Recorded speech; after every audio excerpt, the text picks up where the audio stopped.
Shalom Bapak Ibu Saudara, yang dikasihi oleh Tuhan Yesus Kristus dimanapun berada. Salam transformasi. Kalau Bapak Ibu melihat saat ini saya sedang berada di tempat untuk bersantai, tempat untuk beristirahat setelah mereka berenang.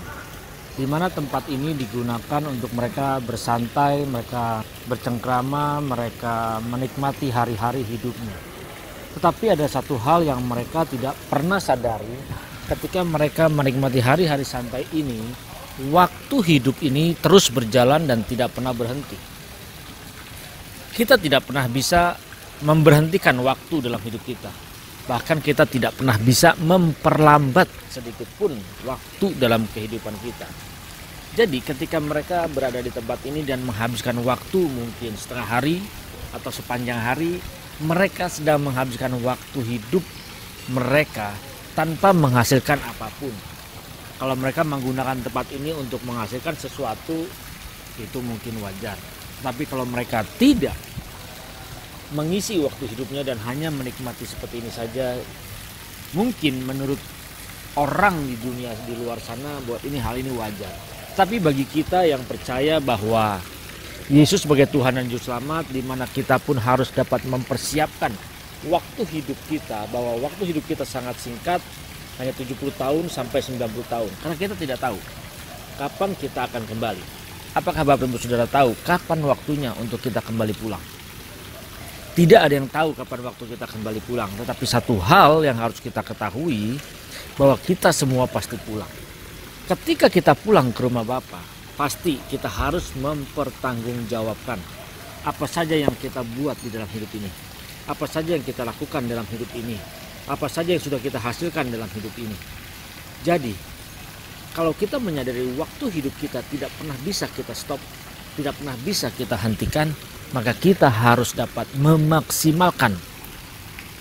Tidak ada yang tahu kapan hari ini berakhir, tapi satu hal, sering di antara kita berdoa, Tuhan biarlah hari ini lebih baik, biarlah besok lebih baik, biarlah tahun depan lebih baik. Tetapi pada kenyataannya harus kita sadari bahwa dari waktu ke waktu dunia ini bukan semakin baik. Dunia ini justru semakin jahat. Kenapa? Karena memang firman Tuhan yang katakan bahwa dunia ini semakin lama semakin jahat.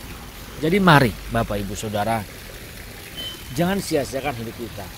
Loh, kalau begitu berarti kita sebagai orang Kristen tidak boleh dong santai-santai. Bukan tidak boleh santai-santai, kalau memang ada waktu untuk bersantai, silakan bersantai, tetapi pikirkan mana yang lebih penting, mana yang lebih bermanfaat. Bersantai boleh, tapi kalau bersantai sepanjang hari, apakah itu menghasilkan sesuatu karya untuk Tuhan? Kalau kita bersantai mungkin waktu yang lama, apakah itu menyenangkan hati Tuhan atau tidak? Di tempat inilah kita bisa menentukan pilihan. Ketika ada waktu buat kita untuk bersantai, apakah kita memilih untuk bersantai atau kita memilih untuk menghasilkan karya?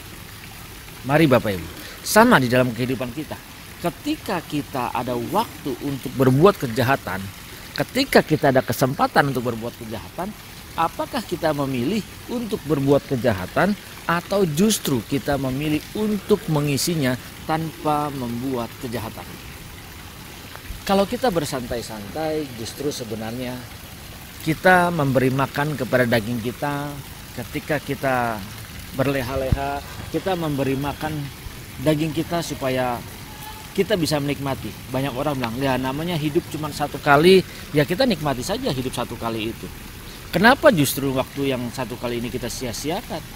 Ingat loh, hidup cuma satu kali. Nah ini, kita harus sadar kalau justru hidup kita satu kali, setelah kita mati, kita akan kemana? Setelah kita mati, itu adalah suatu kehidupan yang sesungguhnya. Apakah kehidupan sekarang bukan kehidupan yang sesungguhnya? Kehidupan kita di bumi ini yang hanya 70 tahun sampai 90 tahun, ini hanya persiapan untuk kehidupan yang sebenarnya. Jadi mari, Bapak Ibu Saudara yang dikasihi Tuhan Yesus Kristus, justru waktu hidup yang sementara ini, waktu hidup yang hanya satu kali di bumi ini, kita harus maksimalkan untuk menyongsong kehidupan kita yang sesungguhnya.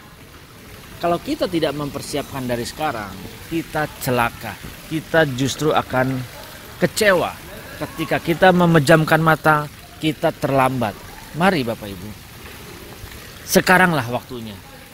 Hanya ada pilihan. Sangat disayangkan kalau kita dalam hidup ini seperti kebanyakan orang hanya fokus terhadap hal-hal yang kelihatan saat ini, hal-hal yang menyenangkan daging saat ini, hal-hal yang membuat daging kita suka saat ini. Kita kejar kekayaan, kita kejar kehormatan, kita kejar harga diri, kita kejar segala sesuatu fasilitas dunia ini supaya kita bisa nikmati. Sering sekali dalam hidup ini orang hanya fokus di situ. Tapi coba bayangkan Bapak Ibu, ketika kita memejamkan mata, ketika kita menghembuskan nafas terakhir, apakah semua itu kita bawa ke dalam kubur? Apakah semua itu kita bawa dalam alam kematian? Mari, coba pikirkan. Kalau kita punya logam mulia, emas logam mulia, batangan yang banyak, ketika kita mati, apakah itu juga dibawa masuk ke dalam kuburan kita? Apakah suratnya, sertifikatnya dibawa di dalam kuburan kita? Mari kita renungkan. Kalau sertifikatnya saja tidak dibawa mati, kenapa justru itu yang kita kejar? Kita mengejar harta kekayaan, segala kenikmatan, kesombongan. Begitu kita mati, apakah semua itu berguna? Seandainya kita merasa paling hebat, kita merasa bahwa kita paling berkuasa, kita merasa kita paling nomor satu, kita paling pintar dan segalanya. Tetapi begitu kita mati, apakah semuanya itu kita bawa di dalam kematian? Kalau itu tidak dibawa dalam kematian, lalu buat apa kita kejar? Untuk dinikmati. Oke, selama kita hidup di dunia ini kita nikmati. Tetapi ingat, ada batasnya. Setiap perjalanan kita selalu maju untuk menuju kepada batas kehidupan. Kalau sudah sampai di batas kehidupan dan kita habis waktunya di bumi ini, apakah semua yang kita raih di dalam dunia ini kita bawa di dalam kematian? Oh tidak. Kalau tidak, kenapa justru itu yang menjadi fokus utama dalam kehidupan orang percaya? Ingat, Tuhan Yesus datang ke dunia membawa kita untuk fokus bukan lagi di dunia ini, tetapi kita fokus pada kerajaan surga. Kita fokus pada kehidupan yang akan datang. Makanya dia datang untuk menyelamatkan umat manusia, supaya cara hidup manusia, supaya cara berpikir manusia ini diubahkan dan dikembalikan seperti rancangan semula, sehingga mereka bisa menyukakan dan menyenangkan hati Bapa di surga. Mari, kita selama ini berpikir jadi orang Kristen sudah pasti masuk surga. Kalau kita baca firman Tuhan, dikatakan yang dapat masuk di kerajaannya adalah orang-orang yang melakukan kehendak Bapa. Apakah kita sudah melakukan kehendak Bapa? Mari saya mengajak untuk berpikir, adakah kita sudah melakukan kehendak Bapa dalam hidup ini atau belum? Kalau seandainya belum melakukan kehendak Bapa, kira-kira kalau saat ini kita mati, kita masuk kemana?